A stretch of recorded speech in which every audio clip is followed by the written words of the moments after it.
ఒకసారి BRS party నాయకులు తెలంగాణ సంస్కృతిని తెలంగాణ బతుకమ్మని అవమానపరిచారు.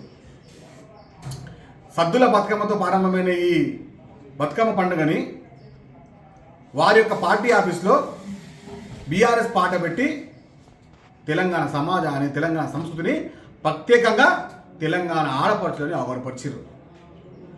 దీనికి బీఆర్ఎస్ పార్టీ బేషెత్తుగా తెలంగాణ సమాజానికి తెలంగాణ ఆడపడుచులకి మీ ముక్కు నెలకు రాసి క్షమాపణ చెప్పి తీరాల్సిందే. మీ ఇంటి ఆడపడుచుని గౌరవించుకోలేని మీరు తెలంగాణ యొక్క ఆడపడుచులని గౌరవిస్తారని చెప్పి నమ్మడం కూడా అతిశయోక్తి.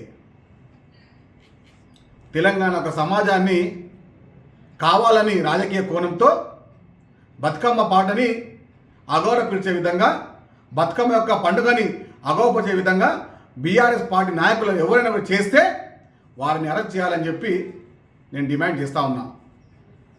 బాధ్యతగా ఇది ఒక దుర్మార్గంగా కేవలం తెలంగాణలో బతుకమ్మ పండుగ అంగరంగ వైభవంగా జరుగుతూ ఉంటే చూసి ఓర్వలేని ఈ బీఆర్ఎస్ నాయకులు కావాలని ఉద్దేశపూర్వకంగానే తెలంగాణ బతుకమ్మ పాటని కావాలని ఉద్దేశపూర్వకంగానే అవరు పరుస్తూ ఉన్నారు. ఇలాంటి దుర్మార్గులని క్షమించాల్సిన సమాజం. ధన్యవాదాలు.